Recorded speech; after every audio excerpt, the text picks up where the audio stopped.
আমি সূরা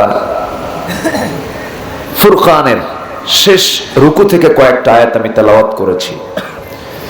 আল্লাহ রাব্বুল আলামিন এখানে তার নিজের পরিচয় আগে দিয়েছেন, তার বিশালত্বের কথা তিনি বলেছেন এবং তার বান্দাদের কিছু গুণ, বৈশিষ্ট্য, নেচার তুলে ধরেছেন। তো আল্লাহর বড়ত্বকে আমাদের জানা দরকার, আর আমরা যে আল্লাহর অনুগত বান্দা এটার সিমটম অনুযায়ী আল্লাহর বলে দেওয়া কিছু সেই গুণগুলো আমাদের জানার দরকার আছে না নাই? আসতে বলবেন না, আছে না নাই? আছে। সূরাটার নাম হলো সূরাতুল ফুরকান। বলেন সূরাতুল ফুরকান। আমি যে প্রশ্ন করছি বিরক্ত হচ্ছেন না তো? এটা উত্তর দিতে হবে। ফুরকান আল্লাহ তাআলা এই সূরার নামকরণ করেছেন প্রথম আয়াত থেকে। প্রথম আয়াতের একটি শব্দকে নিয়ে আল্লাহ তাআলা এই সূরার নামকরণ করেছেন। আল্লাহ রাব্বুল আলামিন বলেন, তাবারাকাল্লাযী নাযালাল ফুরকানা আলা আবদিহি লিয়াকুনা লিল আলামিনা নাযীরা। অতীব বরকতময় সেই মহান প্রভু যিনি ফুরকান নামক কিতাব নাজিল করেছেন, যেন তিনি তার বান্দাকে, গোটা পৃথিবীর সমস্ত মানুষগুলোকে যেন তিনি মানুষের দিকে ডাকতে পারেন, ভীতি প্রদর্শন করতে পারেন, সতর্ক করতে পারেন।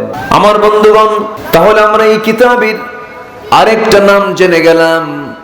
আমরা সবাই জানি কিতাবের নাম হলো কোরআন।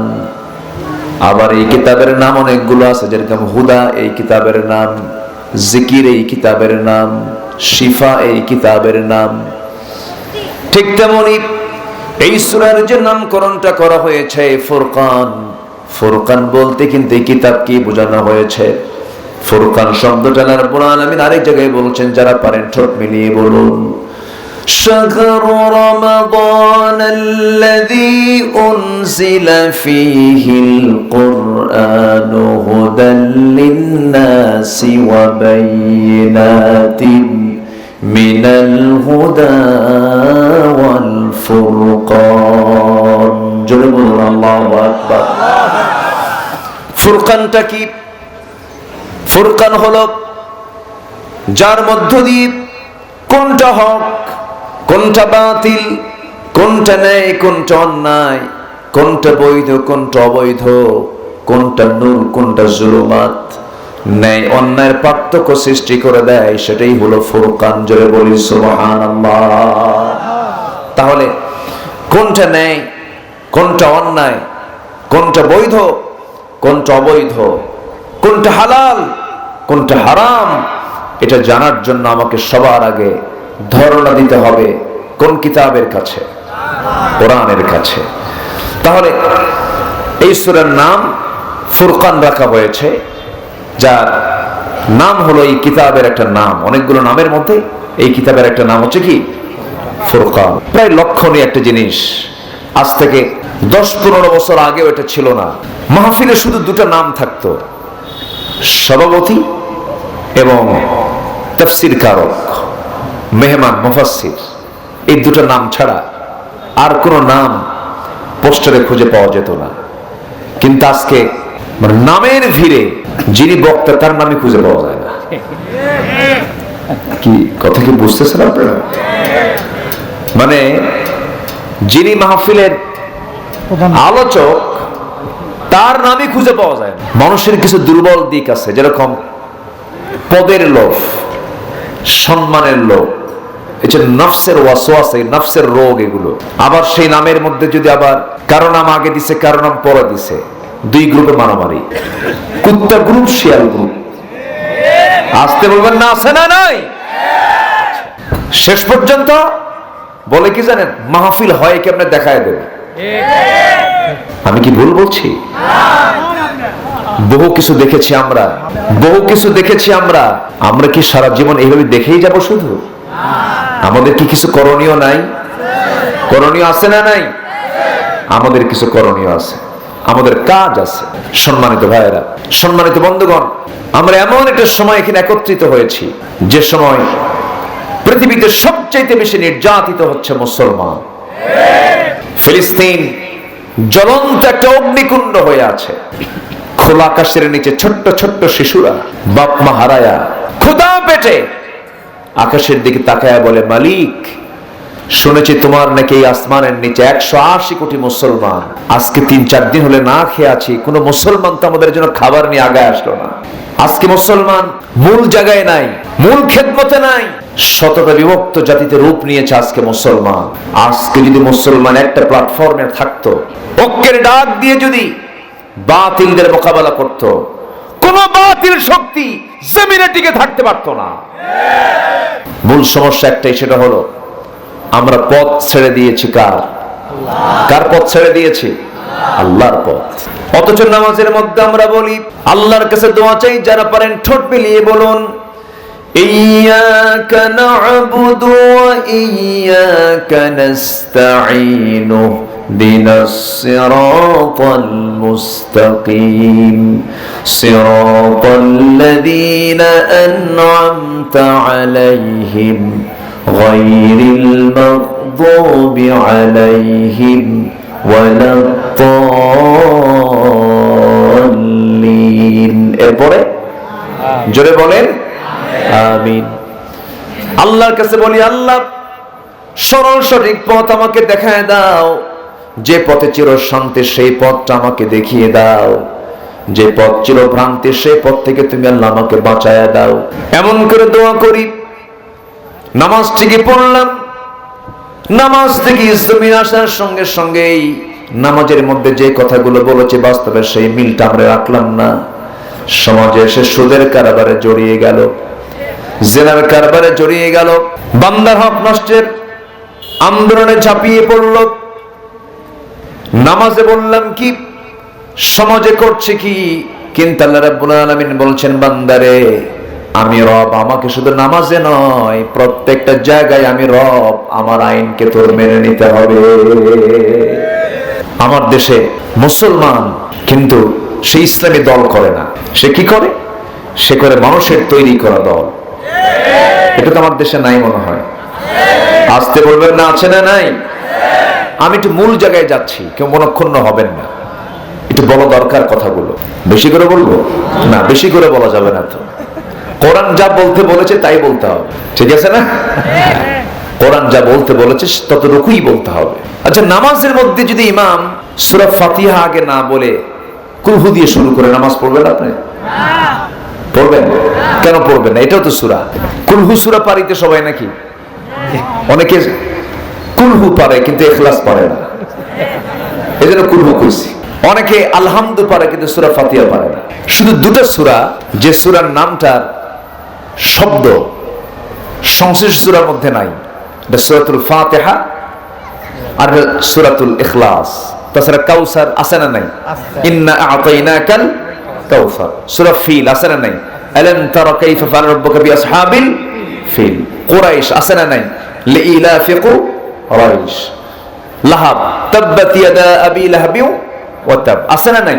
আছে। কিন্তু দুটো সূরা, সূরাতুল ফাতিহা এবং ইখলাস, এই সূরার যে নাম, এই নামের শব্দটা সংশ্লিষ্ট সূরার ভিতরে নাই। ইমাম যদি সূরা ফাতিহা না বলে আগে ইখলাস দিয়ে শুরু করে আপনি নামাজ পড়বেন না কেন? লোকমা দিবেন, এটা সিস্টেম না। ইমামকে আপনি বলবেন হলো না, নামাজের মধ্যে লোকমা দিয়ে তাকে চেঞ্জ করায় দিবেন।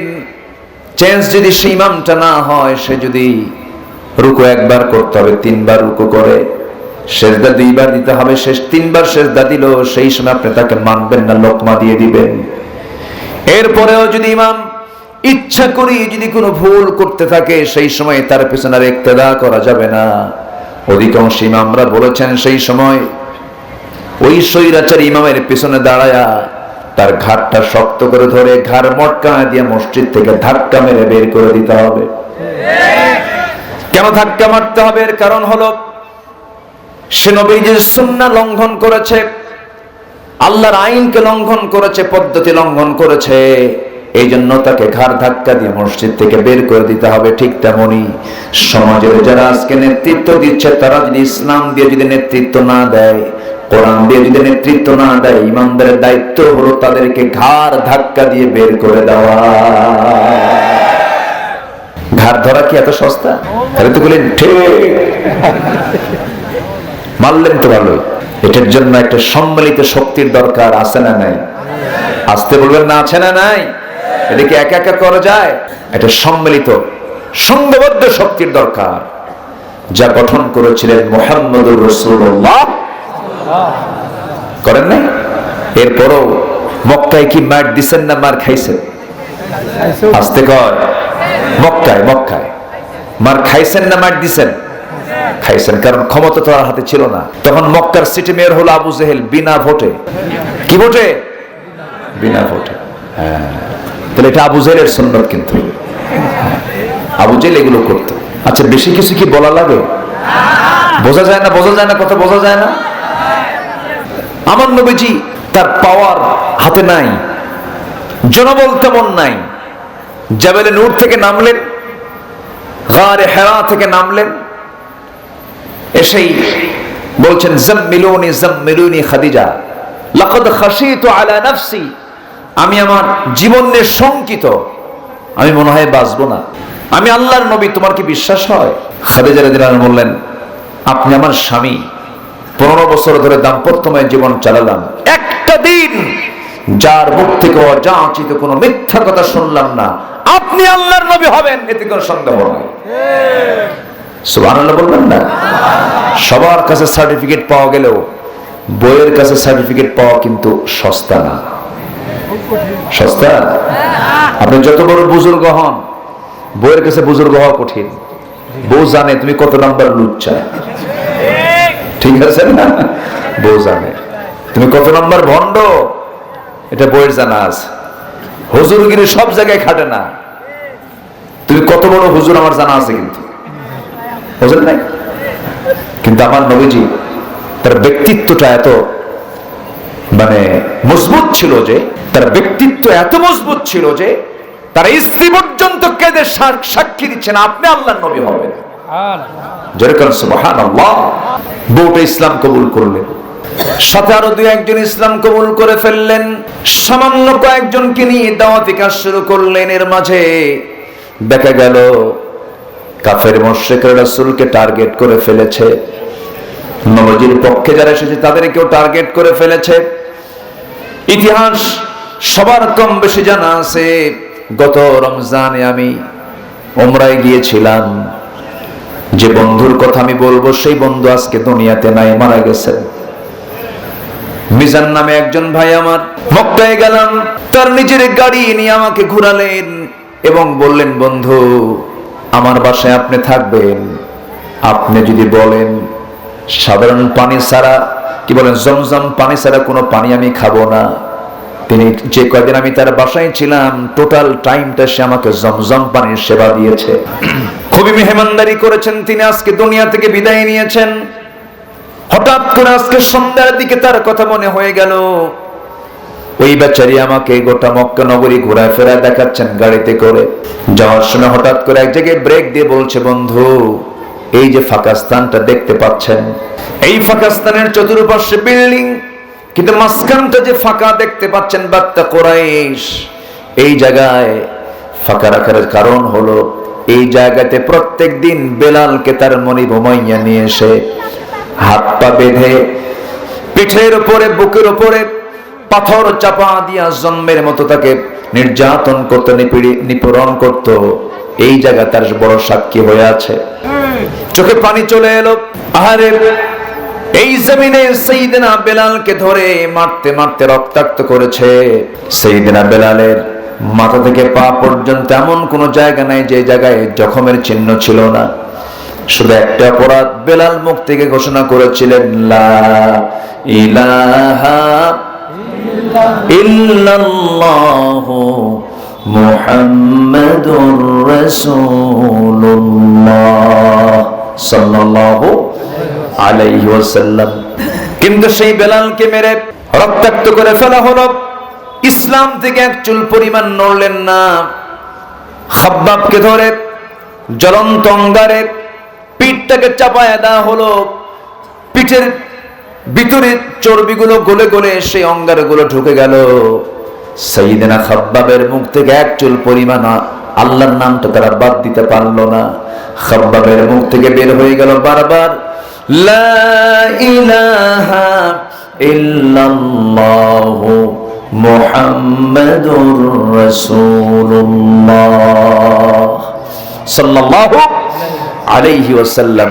সব কালেমা পড়ে মুসলমান হয়ে যাচ্ছে, কিন্তু নির্যাতন শুরু হয়েছে। সকল নির্যাতনকে আমার রাসূল নিজের চোখে দেখলেন, নিজে অত্যাচারিত হলেন। রাসূলকে রক্তাক্ত করা হয়েছিল। সেজদায় যাচ্ছেন, রুকুতে তাসবিহ পড়ছেন, উটের পচা নাড়ি ভুঁড়ি নবীর পিঠে চাপিয়ে দেওয়া হয়েছিল। মুখ থুবড়ে নবীজি জমিনে পড়ে গেছেন। এই অত্যাচারগুলো তিনি সহ্য করেছেন, সাহাবা কেরাম সহ্য করেছেন, শুধুমাত্র একটা কারণ, কাকে মেনে নেওয়া। আসতে বলবেন না, কাকে মেনে নেওয়া।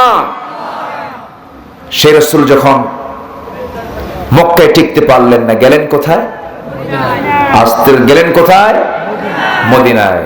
একা গেলেন না সাহাবীরা সহ গেলেন? তাহলে একা কি কাজ হবে না? সবাই মিলে করতে হবে। জি, সবাই মিলে কাজ করতে হবে। ইসলামকে মানতে হবে সংঘবদ্ধ হয়ে।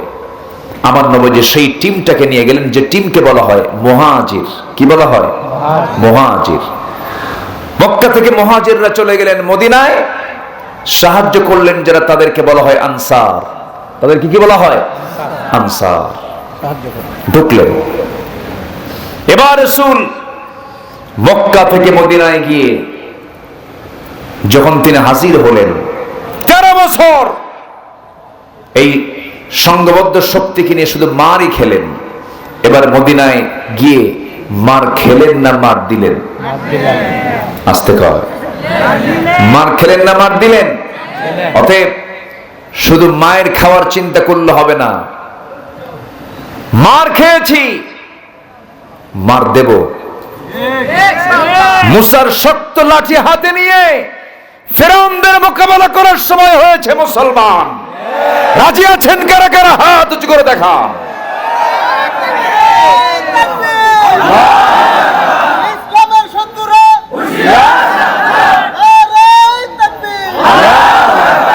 আল্লাহ তুমি সবার হাতকে কবুল করো, জোরে বলি আমিন। ফেরাউনরা টিকতে পারে নাই, পারবে না। পারবে? আজ থেকে পারবে? নমরুদরা টিকতে পারে নাই, ওরা টিকতে পারবে না। সাময়িক কিছু তারা হয়তো রেজাল্ট পেতে পারে, কিন্তু মূল বিজয় হবে বাতিলে না হকের? বাতিলের না হকের? হকের বিজয় কে দেন? আসতে বলবেন না, কে দেন? আল্লাহ দিয়ে দেন। সম্মানিত ভাইয়েরা, মূল আলোচনার দিকে আস্তে আস্তে আমি চলে যাচ্ছি। আল্লাহকে আগে সবার আগে চেনা দরকার। সকল পয়গম্বর আগে চিনে নিয়েছেন কাকে? মুসা চিনেছেন কাকে? মুসা আলাইহিস সালাম এমন একজন নবী ছিলেন যিনি আল্লাহর সঙ্গে ডাইরেক্ট তার কথা হতো, বাক্যালাপ হতো। আল্লাহর সঙ্গে তিনি সরাসরি কথা বলতেন। একদিন বলে ফেলেন, আল্লাহ তোমার সঙ্গে তো অডিও কলে কথা বলি, একটু ভিডিও কল মারবো। কি কল মারবো? Video call. আল্লাহ কয়, মুসা সেই তো অপশনই নাই, তোমার ভিডিও কল দেওয়ার মতো তোমার সে সুযোগই নাই, তুমি দিতে পারবে না। তো এই কথা বলার সঙ্গে সঙ্গে মুসা আবার বলে ফেলছেন, না আল্লাহ আমি তোমাকে খুব ভালোবাসি, তোমাকে খুব মহব্বত করি, তোমাকে দেখবই। আল্লাহ বলেন, লেন তারানি, আমাকে দেখতে পাবে না। কেন দেখবই? শেষ পর্যন্ত তুর পাহাড়ে আল্লাহ তাআলা বলেন, তুমি আসো। মুস্কি হাসি মেরে বলেন, আল্লাহ তোমার কারবার দেখে তো আমার একটু হাসি আসছে। কেন, কি হয়েছে? কি এত দূরের পাহাড়ের নাম নিলা? ভাবছো আমি যাবো না? আমি মুসা শাস্ত্রাও কম না, আমি ওই জায়গায় যাবো। জোরে কোন সুবহানাল্লাহ, জোরে বলি সুবহানাল্লাহ। যার আল্লাহ আছে তার সব আছে, যার আল্লাহ নাই তার কিচ্ছু নাই। যে মুসলমান আল্লাহর আইনকে বাদ দিয়ে অন্য কোন আইনকে যে মহব্বত করে, সে আল্লাহর প্রতি এখনো ঈমান আনতে পারে নাই। তার নাম আব্দুর রহমান হতে পারে, আব্দুর রহিম হতে পারে, কিন্তু সে প্রকৃত আল্লাহর বান্দা হতে পারে নাই। একটু কান লাগান, একটু মিলাই দেবো আমি আয়াতগুলো। আল্লাহকে আগে চেনা দরকার। সবার আগে নবীর আল্লাহকে চিনেছেন, আদম আল্লাহকে চিনেছেন, নূহ আল্লাহকে চিনেছেন, ইব্রাহিম আল্লাহকে চিনেছেন, ইসমাঈল আলাইহিস সালাতু ওয়াস সালাম আল্লাহকে চিনেছেন। পয়গম্বর আল্লাহকে বেশি চিনেছেন বলে তাদের দামটা কম না বেশি? বেশি। আমরা আল্লাহকে চেনার চেষ্টা করব। আল্লাহ নিজের পরিচয় নিজে দিচ্ছেন। সূরাতুল ফুরকান আল্লাহ রাব্বুল আলামিন শেষ রুকুতে তার পরিচয় দিতে নিয়ে বলছেন, তাবারাকাল্লাযী জাআলা ফিস সামাই বুরুজাও ওয়া জাআলা ফিহা সিরাজাও ওয়া কমারাম মুনীরা। অতীব বরকতময় সেই মহান প্রভু যিনি আকাশে রেখেছেন গ্রহরাজি, অনেক গ্রহরাজি রেখে দিয়েছেন এবং সেখানে রেখেছেন হলো প্রদীপ্ত সূর্য। এই সূর্যটা বানাইছেন কে? সূর্য যদিও দেখতে দেখা যায় প্লেটের মতো, আদৌ কি প্লেটের মতো ছোট না দুনিয়া থেকে বড়? দুনিয়া থেকে বড়। শুধু কি বড় না, অনেক বড়, অনেক বড়। এই 210টা দেশের 210টা দেশ নেই গোটা পৃথিবী। জলজ ভাগ আছে, স্থল ভাগ আছে, এরপরে বড় বড় জঙ্গল আছে, বন আছে। এই গোটা দুনিয়ার সব কিছুর তুলনায় এই সূর্যটা শুধু এক গুণ দ্বিগুণ বড় নয়। 13 লক্ষ দুনিয়াকে এক জায়গায় করলে যে বড় হবে, সেই 13 লক্ষ দুনিয়ার সমান হলো এই আকাশের সূর্য। এত আস্তে সুবহানাল্লাহ। আরো জোরে বলেন, আরো জোরে বলেন। সূর্যের তাপ আছে না নাই? আজকের দিনটা কেমন ছিল ভাই? গরম ছিল? সূর্যের কি তাপটা মনে হয়? বেশি ছিল না, মাত্র 42 ডিগ্রি ছিল। হ্যাঁ, বেশি না তো, 42 ডিগ্রি সেলসিয়াস। চরম গরম চলছে এখন। স্কুল বন্ধ, স্কুল বন্ধ না? বন্ধ করে দিয়েছে। সম্মানিত ভাইয়েরা, যে দেশে তাপ সে দেশে এখন বৃষ্টি। দুবাই, গত রমজান আমি দুবাই ছিলাম। 55-56 ডিগ্রি সেলসিয়াস তাপমাত্রা। সেই দেশে এমন বৃষ্টি হয়েছে, পানি নিষ্কাশনের ব্যবস্থা নাই, এত বৃষ্টি। এয়ারপোর্টে, মানে এয়ারপোর্ট বৃষ্টির পানিতে ভরে গেছে। রানওয়ে খুঁজে পাচ্ছে না, রানওয়ে খুঁজে পাচ্ছে না। এদিকে রহমত না গজব? আস্তে রহমত না গজব? বুঝে নেন গজব কেন আসছে। সেই দিনে কি যেন উদ্বোধন করছে সেখানে, তাই না? আচ্ছা, করুক।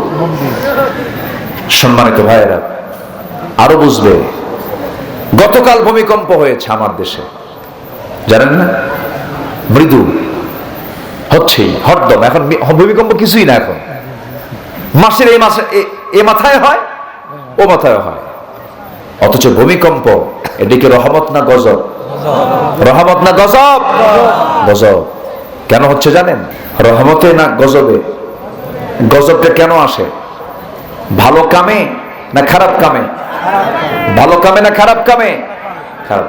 আমার বন্ধুগণ, তাহলে এই বিশাল বড় সূর্য আল্লাহ সেট করে দিয়েছেন বান্দার জন্য, আলোকিত প্রদীপ্ত করে তিনি দিয়েছেন। সূর্য যদি না থাকে পৃথিবীর কোনো প্রাণী বাঁচবে না, কোনো গাছগাছালি বাঁচবে না।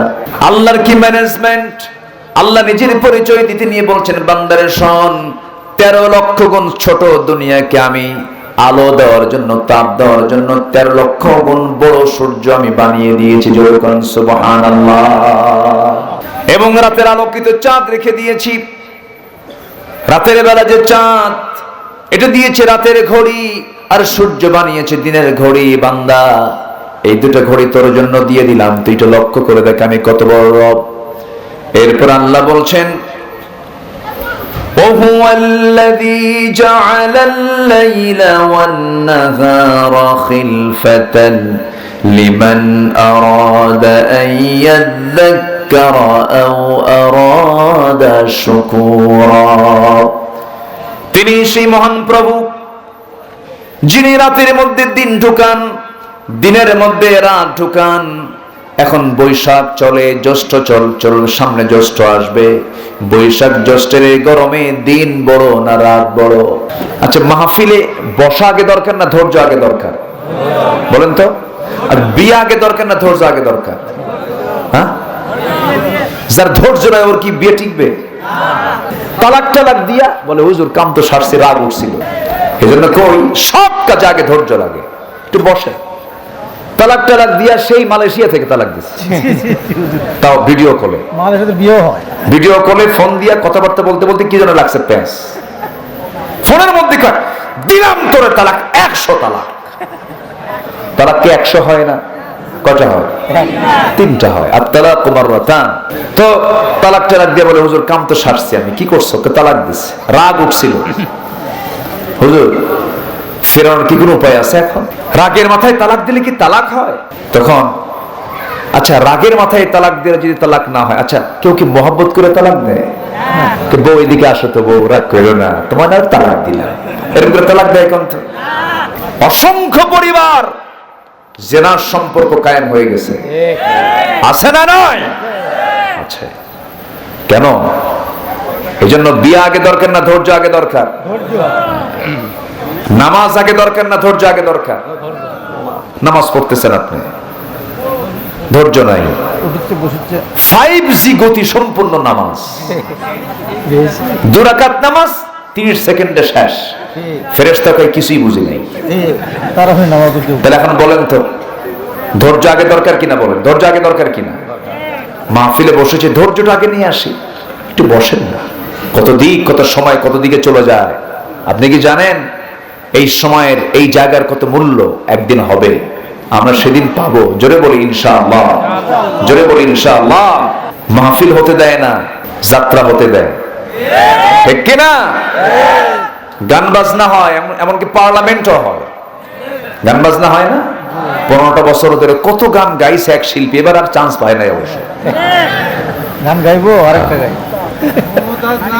কি গান গাইলো! ওরে বাপ রে বাপ। যে বন্ধু ইউসুফ হইয়া আমি জুলেখারে থুইয়া। দেখেন আল্লাহর নবীরে কি রকম একটা, কত বড় একটা বেয়াদবির শব্দ আল্লাহর নবীর শানে বলেছে। যে বন্ধু ইউসুফ হইয়া আমি জুলেখারে থুইয়া, কেমন করে ছুটতে যায় ফাইটটা যায়। ইউসুফ কোথায়? আল্লাহর পয়গম্বর, তিনি সম্পর্ক গড়েছেন নারীর সাথে না আল্লাহর সাথে? কার সাথে গড়েছেন? একজন নবীর বিরুদ্ধে এরকম ব্লেম দেওয়া, এটা মিথ্যা একটা বাদ চাপিয়ে দেওয়া। এটা আল্লাহর নবী ইউসুফ জুলাইখার সঙ্গে প্রেম করেন নাই, তিনি মহব্বত করেছেন কার সাথে? আল্লাহর সাথে। আমার দেশে বিয়ের আগে এগুলো আছে না নাই? বিয়ের আগে কি করে? প্রেম। বিয়ের আগে প্রেম হয়? আচ্ছা, বিয়ের আগে প্রেম হয় না বিয়ের পরে প্রেম হয়? তাহলে বিয়ের আগে কি হয়? কোন বিয়ের আগে কি প্রেম বলা যাবে? বিয়ের আগে কি প্রেম হয় না জেনা হয়? জেনা হয়। আজকে কলেজের ক্যাম্পাসে, ভার্সিটির ক্যাম্পাসে, স্কুলের সামনে, পার্কের বারান্দায়, পার্কের ভিতরে প্রেম নয়, জেনা জেনা জেনা হচ্ছে। কেউ কোনো কথা বলে না, শুধু চেয়ে থেকে দেখে, বলে যে এটাই প্রগতি। এটা কি প্রগতি? এটা নাকি প্রগতি? আজকে মানুষ এত নোংরা হয়েছে, কুকুরে এত বেহায়া না, মানুষ যত আজকে বেহায়া, ঠিক কিনা? সম্মানিত ভাইয়েরা, সম্মানিত বন্ধুগণ, সকল প্রকার হারামকে আমরা বর্জন করব। জোরে বলি ইনশাআল্লাহ। আমরা সম্পর্ক করব কার সাথে? আসতে বলবেন না, কার সাথে? যিনি সূর্যের মালিক, যিনি চাঁদের মালিক। আমার মালিক কি ছোটখাটো মালিক?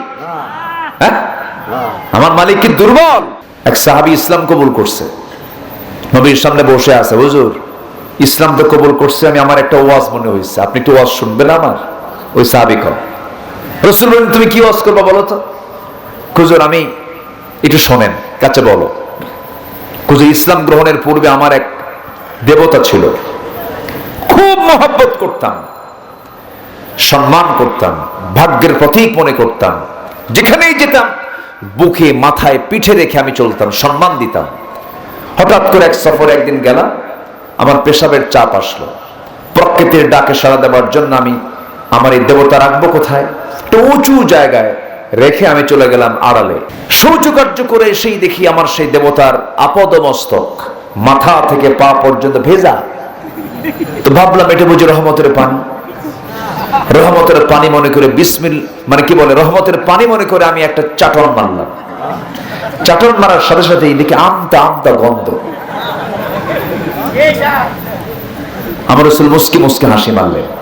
এরপর হুজুর সামনের দিকে তাকায় দেখি কুকুর লেজ গুটায় গুটায় যায়। তো ভাবলাম তো কুত্তাই তো কাম সারছে। হুজুর আমার এমন রাগ বেড়ে গেল, চূড়ান্ত রাগ উঠে গেল। সমস্ত শক্তি প্রয়োগ করে সেই দেবতা হাতের মধ্যে এমন জোরে একটা আছাড় মারলাম, ভেঙ্গে চুরমার করে ফেললাম। আর বললাম, তুই তোর নিজের অস্তিত্ব টিকে রাখতে পারিস না, তুই আমার কেমন রব? কিন্তু আপনার কাছে সে এমন রবের সন্ধান পেয়েছে যে রব আমার সূর্যের রব, চন্দ্রের রব, আকাশের রব। জোরে বলেন সুবহানাল্লাহ। সেই রবকে আমি পেয়েছি। আমরা সেই রবকে পেয়েছি যিনি রাতের মধ্যে দিন ঢুকান, দিনের মধ্যে রাত ঢুকান, শীতের রাতকে লম্বা করে দেন, তোমরা আরামে ঘুমাও, কষ্ট যেন তোমাদের কম হয়। আবার গ্রীষ্মের দিনটাকে বড় করেছেন তোমাদের কাজের জন্য যেন সুবিধা হয়ে যায়।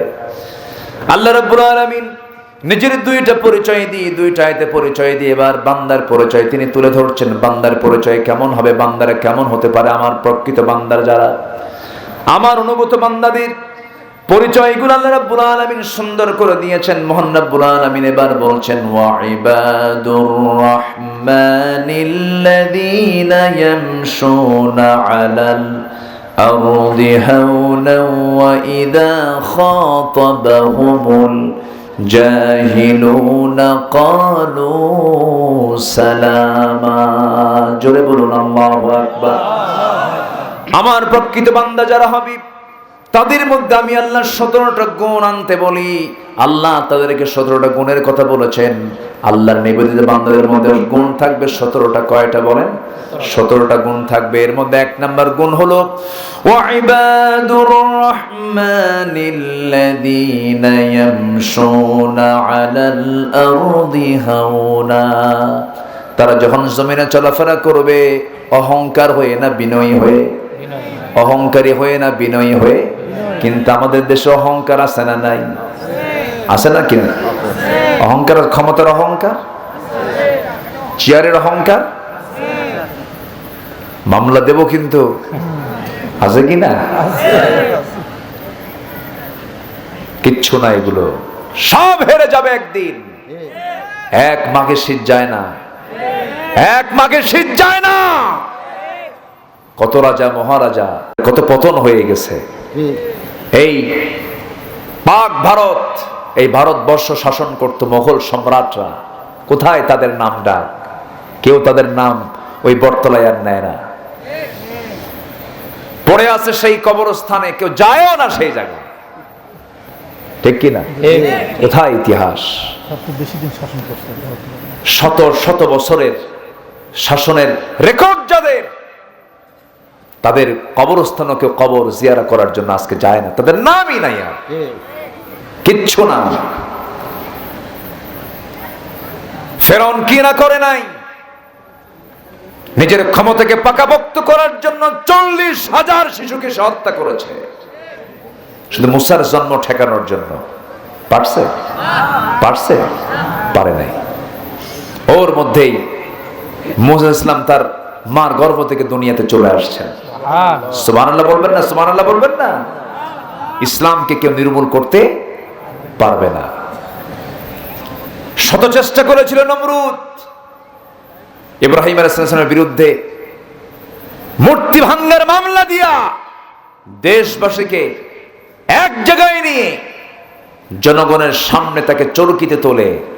তার বাবাকে নমরুদ তার দলের মধ্যে নিয়ে বাবাকে দিয়ে তাকে আগুনের মধ্যে নিক্ষেপ করা হয়, তবু ইব্রাহিমকে তার ঈমান থেকে এক চুল পরিমাণ নড়াতে পারে নাই। যেরকম সুবহানাল্লাহ। অতএব আমাদের দেহে আছে ইব্রাহিমের রক্ত, আমাদের দেহে আছে মুসার রক্ত। কোন ফেরাউনরা আমাদের কর্ণপথে নিতে পারবে না। জোরে বলি ইনশাআল্লাহ।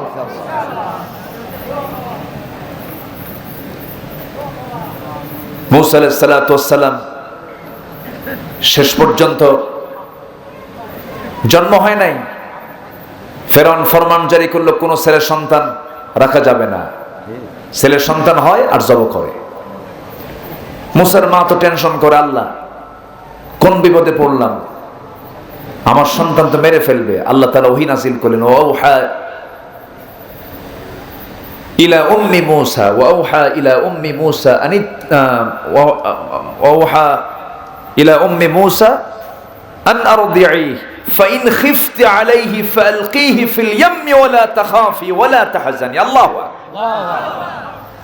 আমি মুসার মাকে জানিয়ে দিলাম সন্তান ডেলিভারি হয়ে যাক, চিন্তা করো না, সন্তান ডেলিভারি হয়ে যাক, কোনো চিন্তা করার দরকার নাই। তুমি তোমার সন্তানকে তুমি দূরে ভাসায় দিবা, সন্তান নিয়ে তোমার কোনো টেনশন করার প্রয়োজন নাই, আমি তোমাকে টেনশন মুক্ত রেখে দেব। করলেন কি, সন্তান ডেলিভারি হওয়ার সঙ্গে সঙ্গে জান্নাত থেকে একটা কাঠের বাক্স পাঠানো হলো। সেই কাঠের বাক্সতে তাকে ঢোকায় দিয়ে দরিয়ায় তিনি ঢেউয়ের মাঝে ছেড়ে দিলেন, নদীতে ছেড়ে দিলেন। ফালকি ফিল ইয়াম্মি ওয়ালা তাখাফি ওয়ালা তাহজানি।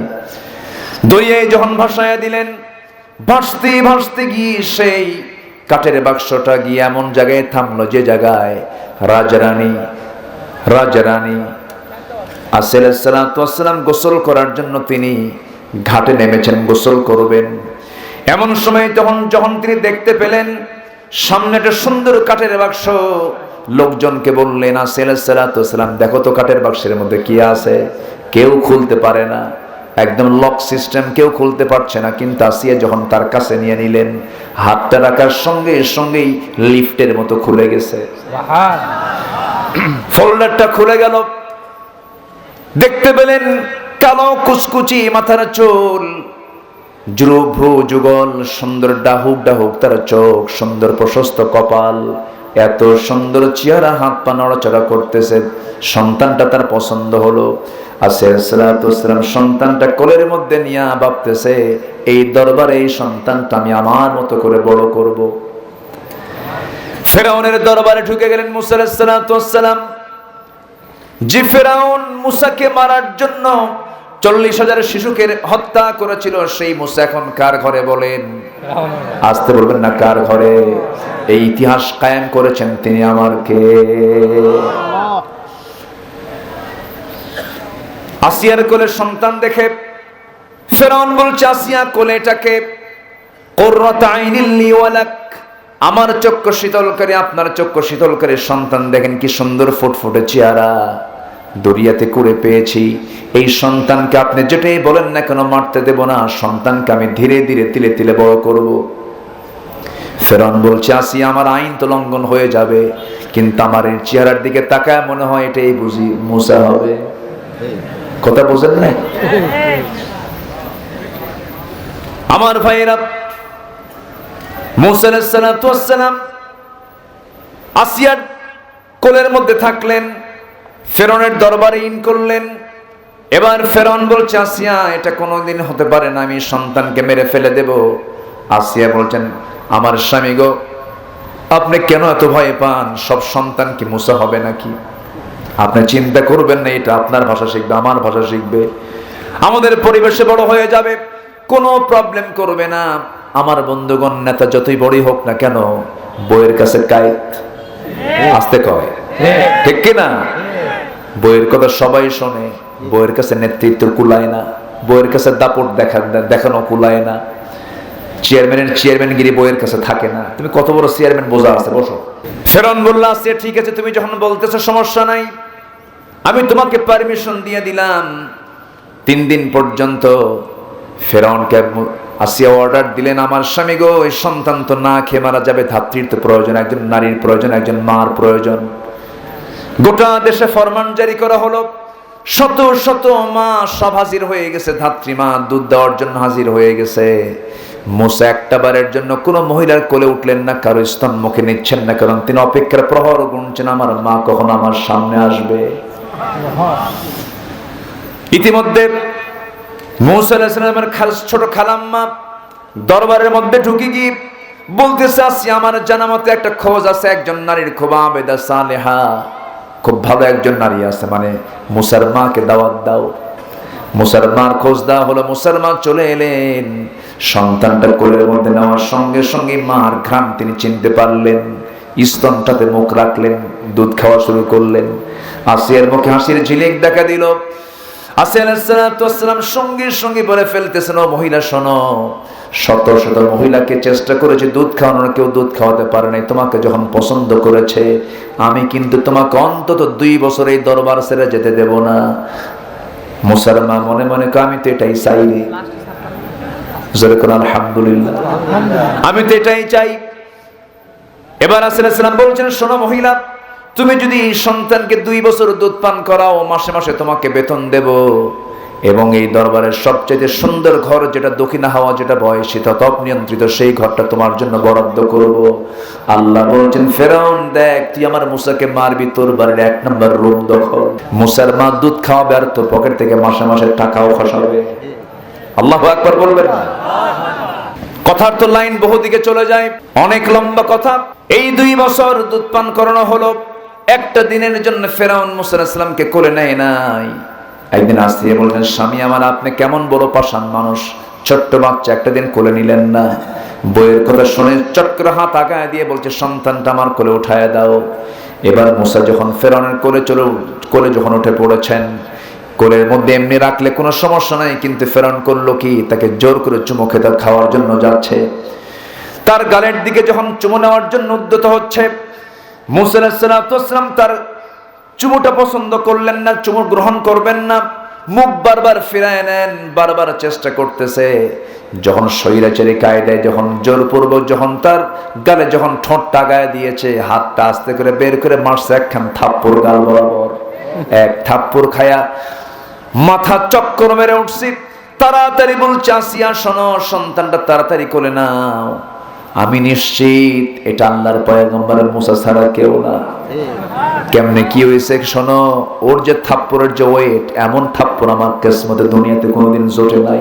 ও আল্লাহর নবী হবে কোনো সন্দেহ নাই। আমি ওকে আজকে অবশ্যই কতল করব, শেষ করে ফেলবো, মেরে ফেলবো, কারণ সে আল্লাহর নবী, আমি নিশ্চিত হতে পেরেছি। এবার আসিয়া বলছেন, শোনেন, ছোট্ট বাচ্চারা থাপ্পড় খায় শীত হয়ে পড়েন, আপনি কেমন রব। এই কথা যদি জনগণ জানে, আপনার রববিয়ত নষ্ট হয়ে যাবে। এই কথা শোনার সঙ্গে সঙ্গে ফেরাউন কাছে, তুমি কাউরে কইও না, আল্লাহকে, ঠিক আছে। এরকম করে আল্লাহ তাআলা মুসাকে বড় করেছেন কার বাড়িতে বলেন? আসতে বলবেন না, কার বাড়িতে? ফেরাউনের বাড়িতে। আল্লাহই তো পারেন সবকিছু। এই জন্য আমার বন্ধুগণ, সবার আগে আমাদের আশ্রয়ের জায়গা কে? আশ্রয়ের জায়গা কে? আল্লাহর কাছে আমরা আশ্রয় নেব, আল্লাহকে আমরা বন্ধু বানাবো। ধরুন এখন আমার মৃত্যু হয়ে গেল, মৃত্যু হওয়ার সঙ্গে সঙ্গে বলুন তো, পৃথিবীতে আপনজন বলতে আমার কেউ আছে নাকি? আর আসতে বলবেন না, আছে নাকি? না গেলে পরে মার চোখে পানি আসতো। বিদেশ থেকে সন্তান ফোন দেয়, মার কলেজা ভরে যায়। সন্তানের জন্য মায়া হয়, বইয়ের জন্য মায়া হয়, ভাই বোনের জন্য মায়া হয়। কিন্তু আপনি এখনই দুনিয়া থেকে শেষ নিঃশ্বাস ত্যাগ করেন, দিন শেষে বন্ধু আমার কেউ না, আমি মরে গেলাম, আমার একমাত্র বন্ধু যিনি থেকে যাবেন তিনি আমার কে?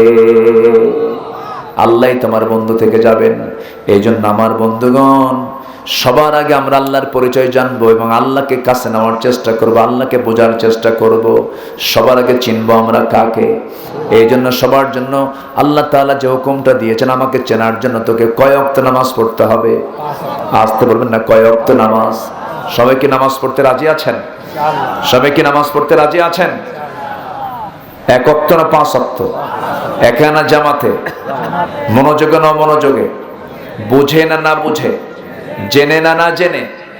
জেনে বুঝে নামাজ পড়তে হবে। আমার বন্ধুগণ, এই নামাজ শুধু এই উম্মতের জন্য নয়, আদম থেকে শুরু করুন আমার নবী পর্যন্ত সব নবীর নামাজ ছিল কি ছিল না?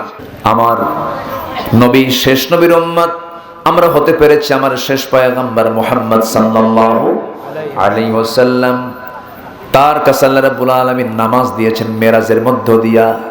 আমার নবী মেরাজ শেষ করে যখন আল্লাহর কাছ থেকে বিদায় নিয়ে আসেন, সেই সময় আল্লাহ পাক তার উম্মতের জন্য, আমার আপনার জন্য রাসূলকে দিয়েছিলেন 50 ওয়াক্ত নামাজ। কয় ওয়াক্ত নামাজ বলেন?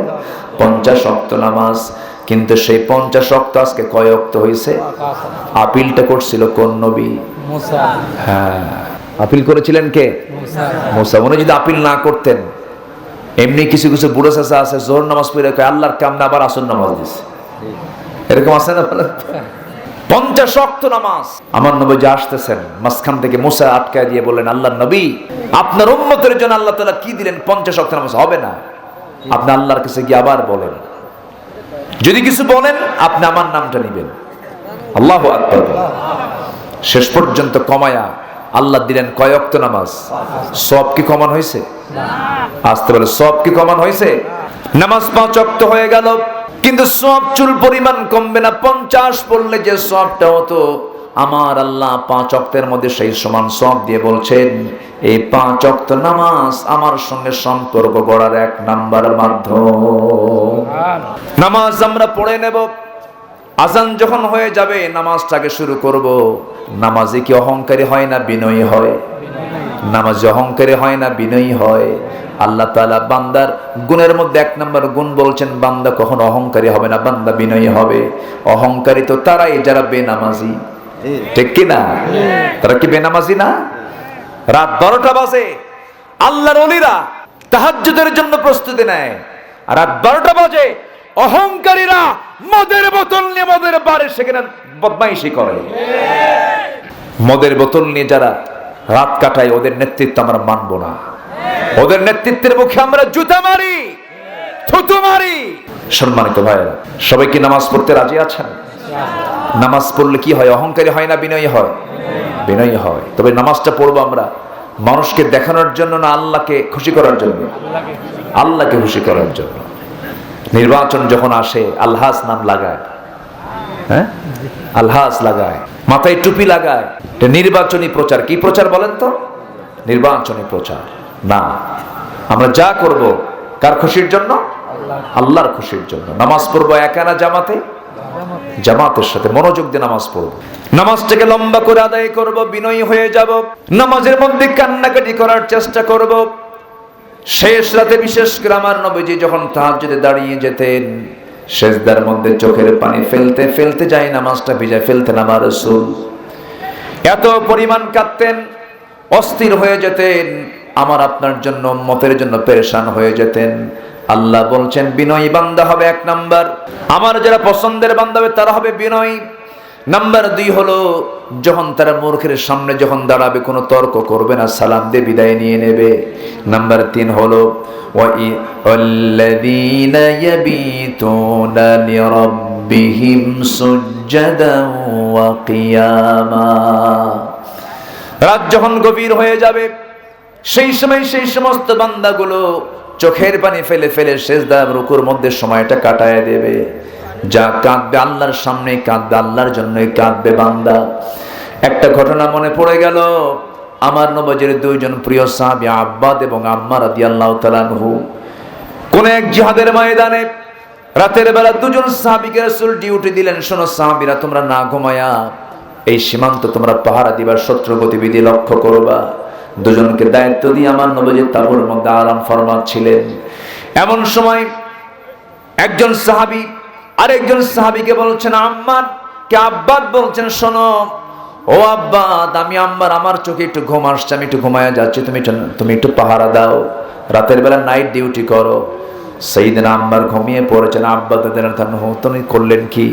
খামাখা দাঁড়ায়া থাকাকে তিনি অপচয় মনে করে তিনি ওযু বানায় নিলেন, নামাজের মধ্যে দাঁড়ায় গেলেন। তিনি নামাজ পড়তেছেন, নামাজের মধ্যে হঠাৎ করে দেখা গেল প্রথম রাকাতে দূর থেকে শত্রু তাকে তাক করে ফেলেছে। শত্রু তাকে তাক করে তাকে লক্ষ্য করে একটা তীর মেরে দিয়েছে। ডান পায়ে তীর লাগার সঙ্গে সঙ্গেই রক্তগুলো ফিনকি দিয়ে পড়ে, কিন্তু তিনি নামাজ ছাড়েন না। ওই অবস্থায় রুকু করলেন, সেজদা দিলেন। দ্বিতীয় রাকাতে আবার তিনি দাঁড়ালেন। দ্বিতীয় রাকাতে নামাজ পড়তে নিয়ে আর একটা তীর শত্রু মেরে দিয়েছে, তার বাম পায়ে লেগেছে। ঘুমন্ত সাহাবী জায়গা পেয়ে বলতেছে, ওরে আম্মার কি করো, ওরে আব্বাদ কি করো, শত্রু তোমাকে অ্যাটাক করে ফেলেছে। তবুও তিনি কোনো কথা বলছেন না। রক্তাক্ত অবস্থায়, তীরবিদ্ধ অবস্থায় রুকু করলেন। সেজদা দিলেন, তাশাহুদ পড়লেন, সালামটা ফিরলেন।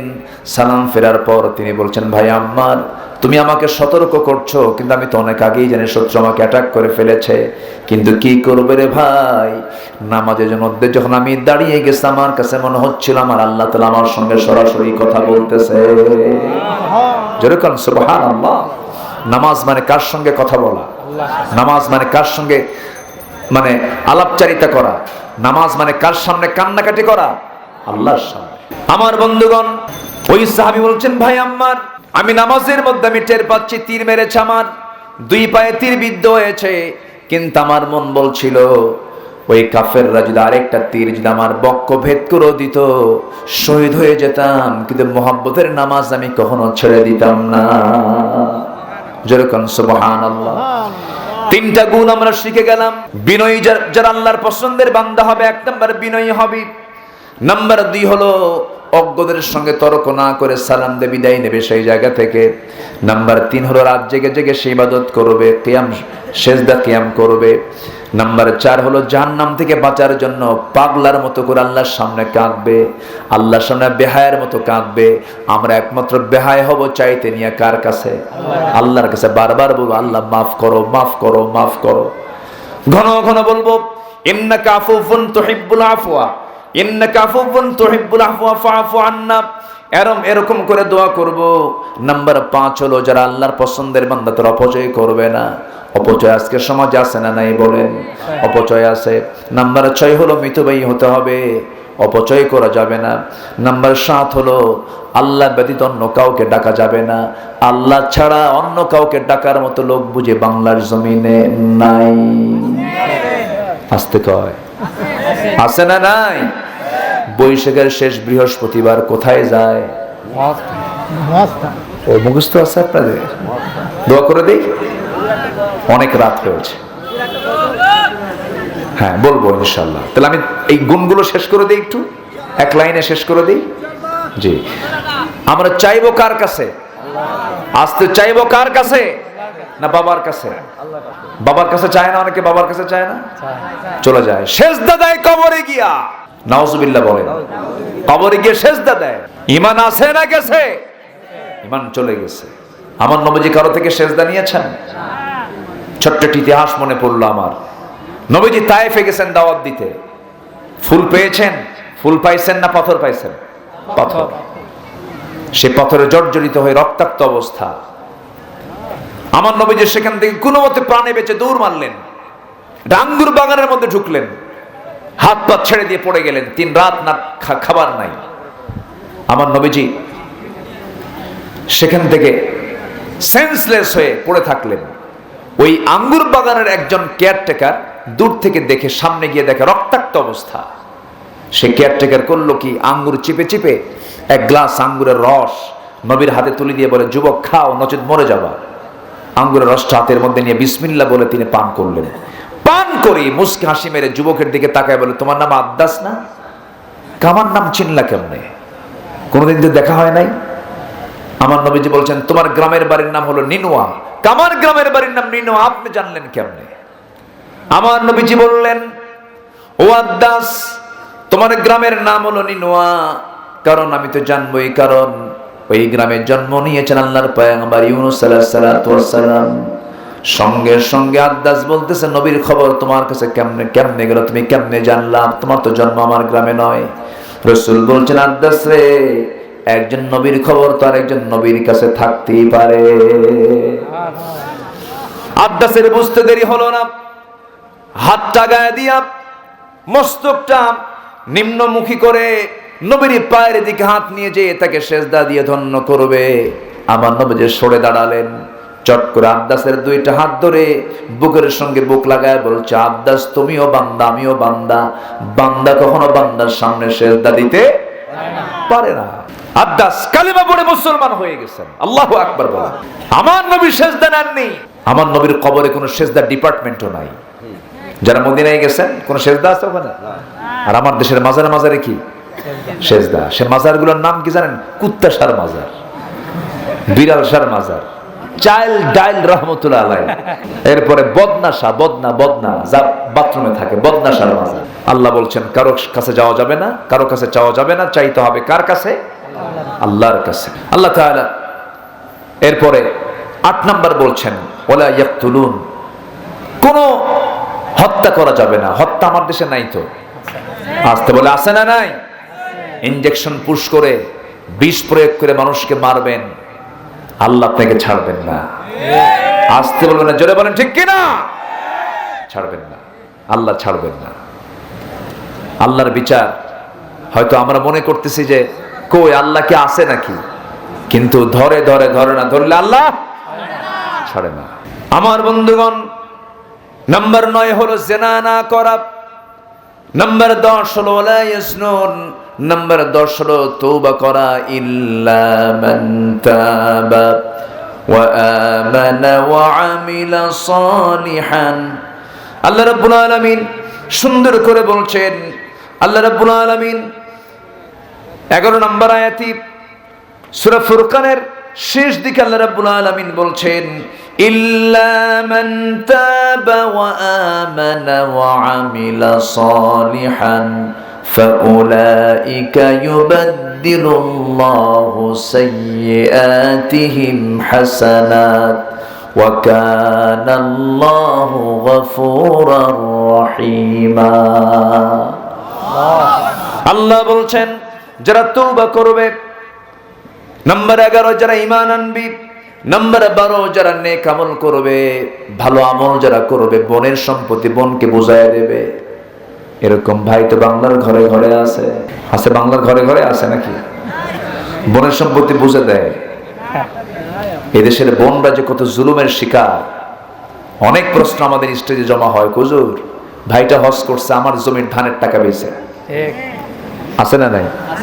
আছে না? আছে। এগুলো কি নেক আমল না বদ আমল? বদ আমল। বোনকে ডাক দিয়ে কয় বোন রাগ করিও না, অংশ নিলে কিন্তু ধ্বংস হয়। দেখছেন কি শয়তান থেকে ওয়াজটা করলো, দেখেন ঈমান আছে? বদমাইশ সেগুলো। আল্লাহ বলছেন তুমি যদি নেক আমল করতে পারো, তোমার জীবন অর্জিত গুনাহগুলোকে আমি আল্লাহ সওয়াব দিয়ে ভরপুর করে দেব। এরপরে নাম্বার 13 হলো যারা মিথ্যা সাক্ষী দেবে না। আমার দেশে এমন সাক্ষীর জন্ম হয়েছে, ঘটনা 71, সাক্ষীর জন্ম হলো 76। রুহের জগৎ থেকে সাক্ষী দিছে, আছে না নাই? আচ্ছা। নাম্বার 14 হলো অনর্থক কথা কর্মকে যারা এড়িয়ে চলবে। নাম্বার 16 হলো, নাম্বার 15 হলো যে সমস্ত বান্দাগুলো শুধু নিজের জন্য দোয়া করবে না, পরিবারকে নিয়ে দোয়া করবে। সবাই বলেন রব্বানা হাব লানা মিন আজওয়াজিনা ওয়া যুররিয়াতিনা কুররাতা আ'য়ুনি ওয়াজআলনা লিল মুত্তাকিনা ইমামা। জোরে বলুন আল্লাহু আকবার। আল্লাহ নেক সন্তান দাও, নেক স্ত্রী দাও, এবং এমন সন্তান দিবা যে সন্তানগুলো হবে মুত্তাকিদের নেতা। আল্লাহু আকবার বলেন। চোরের নেতা না, কিসের নেতা? মুত্তাকিদের নেতা। এখন চোরের নেতা কম না বেশি? হ্যাঁ, আমাদের দেশে মানুষ বেশি না চোর বেশি? চোরই বেশি, তাই তো। বিধবা ভাতার টাকা দেয় গভর্নমেন্ট, আর বিধবা ভাতার তালিকায় থাকে হলো তাজা চেয়ারম্যানের বউ। হ্যাঁ, কিন্তু আরো বদমাইশ কিছু আছে না? আছে না নাই? আমার দেশের টাকা দেশে থাকুক, চুরি করছিস দেশি রাখ, বিদেশে পাচার করছিস। আবার বলে আমরা দেশপ্রেমিক, পিটাইয়া সোজা করা দরকার বেদবদের। দেশে খা, দেশে রাখ, দেশে কিছু কর, বাইরে পাচার করে। আবার কয় দেশপ্রেমিক। আমি আছে না নাই? একটাবার চিন্তা করবা যুবক, কোন নেতার পেছনে থাকো তুমি, যে নেতার সন্তান একটাও দেশে পড়ে না, সব বিদেশে পড়ায়। ওরা ব্যারিস্টার হয়, আইনজীবী হয়, বড় শিক্ষিত হয়ে দেশে ফেরে, আর তুমি ওই নেতার পিছনে থেকে তোমার হাতে অস্ত্র তুলে দেয়, সন্ত্রাসী চাঁদাবাজি শেখায়। ওগুলো মানবা না, ওগুলো বাদ দিবা। রাগ করতেছো তোমরা? হ্যাঁ, বাস বহু দেখছি, একজনের স্বামীর দেশ আর একজনের বাপের দেশ, মাঝখান থেকে আমরা শেষ। দরকার টরকার না, আমরা দল করবো কার? আসতে বলবেন না কার? নেতা মানবো মুহাম্মদ সাল্লাল্লাহু। দলের নাম হবে ইসলাম। দলের নাম কি হবে? ইসলাম। আর কিচ্ছু লাগবে না, জান্নাত এমনি পেয়ে যাবো আমরা। আল্লাহ কবুল করুন, জোরে বলুন আল্লাহুম্মা আমিন। সর্বশেষ গুণ হলো ধৈর্য। সর্বশেষ গুণ কি? ধৈর্য। সবর দরকার আছে না নাই? সবরের দরকার আছে। সবচেয়ে বড় গুণ ব্যবসায়ী ধৈর্য, ব্যবসা সে গেইন করবে। পরিবার ধৈর্য, সমৃদ্ধ পরিবার হবে। যেখানেই যান আপনি সবর সবর সবর, একটু ধৈর্য ধরেন না, সামনে কত খেলা আছে, ঠিক কিনা? আছে। আল্লাহ তাআলা এই সমস্ত গুণগুলো আমাদের জীবনে অর্জন করার তৌফিক দান করুন। ফজর পড়বেন কারা কারা, একটু হাত তুলে দেখেন তো দিকে, ফজর কারা কারা পড়বেন? জোরে বলি ইয়া আল্লাহ, আমাদেরকে ফজর, জোহর, আসর, মাগরিব, ইশা 5 ওয়াক্ত সালাত আদায় করা তৌফিক তুমি আল্লাহ দিয়া দাও। জোরে বলি আমিন, আরো জোরে আমিন, আরো জোরে আমিন। হাত নামান। সম্মানিত ভাইয়েরা, মা বোন নাকি মাহফিল আছে? মা বোন, আচ্ছা, এদের এই এলাকার মায়েরা কি গায়ে কাপড় চোপড় রাখে তো নাকি? বোরকা টোরকা পরে? ঈদের দিন পার্লারে যায়? কে ময়দা লাগায়? ময়দা না, আটা ময়দা, এগুলো করা যাবে না। আল্লাহ তুমি এলাকার মাদেরকে পর্দায় থাকার তৌফিক দিয়ে দাও, ইসলামী অনুশাসন মেনে চলার তৌফিক দিয়ে দাও, বেশি করে মোবাইল টেপার তৌফিক দাও। সেদিন একটা ছেলের মোবাইল হারায় গেছে, আমারে বলে হুজুর মোবাইলটা হেরে গিয়ে আমি বিধবা হয়ে গেছি। মানে বউ লাগে না যদি মোবাইল থাকে, এত নেশা। চুয়াডাঙ্গা গেছে মাহফিলে, আমাকে এক মুরব্বী এসে বলে হুজুর আমার বড় মেয়ের জন্য দোয়া করেন, বড় মেয়েটাকে অনেক দূরে বিয়ে দিছে। কোথায়? কে? ঠাকুরগা। কে? এত দূরে দিলেন কেন? ঘটককে। হুজুর মোবাইল। কথা বোঝা যায়? তাহলে বাড়িতে আমার মেয়ে, আমার বউ, ঠিক আছে, কিন্তু মোবাইলের ব্যবহারে সতর্কতার দরকার আছে না নাই? এই ঘটকটা কত সংসার যে ভাঙছে আল্লাহ জানে। এখন তো ঘটক লাগে না, এখন মোবাইলে আছে। হ্যাঁ, কার বউ কে নিয়ে যাচ্ছে? প্রবাস থেকে টাকা পাঠায়, ও আরেক জায়গায় টাকা ট্রান্সফার করে, বিকাশ, ঠিক কিনা? এই জন্য খুব সাবধান, এই ডিভাইস ইউজ করতে খুবই সাবধান। যুবকরা, তোমার মোবাইলটাকেও তোমার নিয়ন্ত্রণে রাখতে হবে। আমাকে যদি কেউ প্রশ্ন করো যে মোবাইল ব্যবহার করা কি, আমার জবাব হচ্ছে যে মোবাইলকে চালাতে পারে তার জন্য জায়েজ, যাকে মোবাইল চালায় তার জন্য ব্যবহার করা না জায়েজ, ঠিক কিনা? আপনাকে মোবাইল চালাবে, আপনার জায়েজ নাই, আপনি যদি চালান জায়েজ। খুব সাবধান এগুলো। কত মেয়ে, কত মহিলা তার স্বামীকে হারাইলো এই মোবাইলের কারণে। মার ইনবক্সে একটা নক দিয়ে দেয়, হি মেরে দেয়, আছে না নাই? আছে না নাই? সালাম কালাম কিচ্ছু নাই, মেরে দিল। দিয়ে বলে আপনার তো প্রোফাইল পিকচারটা একদম সুন্দর, মনে হয় আপনার বিয়েই হয় নাই। দেখছেন এরকম? আছে না নাই? আছে না নাই? মানে শয়তান এমন ঘুতায় সংসার আগুন ধরায় দেয়, ঠিক কিনা? লেগে দিল, রমজান গেল, সব গেল। এজন্য যুবকরা এগুলো করবা না। অন্যের বইয়ের ইনবক্সে ঢুকে কি করবা? তোমার নিজের বউ নিয়ে তুমি থাকো। তুমি অন্যের বউ নিয়ে ঘুতাঘুতি করবা, তোমার বউ আরেক দিকে চলে যাবে। এগুলো সাবধান থাকতে হবে। আল্লাহর ভয়ের দরকার আছে না নাই? আছে। আল্লাহ তুমি সবাইকে বাঁচাও, সবাইকে হেফাজত করো। রাতের গভীরতা তো অনেক রাত হয়েছে না, আলোচনা চলো। হুজুর মরু তো মাহফিলের যৌবনকাল হলো 9টা থেকে সর্বোচ্চ 11টা। সেই যৌবনকাল পার কইরা বুড়া পার কইরা বুড়া খেলে দিছে আমারে তুইলা, ঠিক আছে না? এটা করবা না। আগামী থেকে যে কোনো মেহমান নিয়ে আসবা, একদম সময়, টাইম সিলেকশন গুরুত্বপূর্ণ। জাস্ট 9:30 উঠায় দিবা প্রধান মেহমানকে, সর্বোচ্চ 10টায়, 11:30, 12:15, 12টায় মাহফিল শেষ। মানুষের ঘুম হয়, শোনা হয়, সবকিছু হয়, বরকত হয়, আলহামদুলিল্লাহ। ফজরের নামাজটা হয়।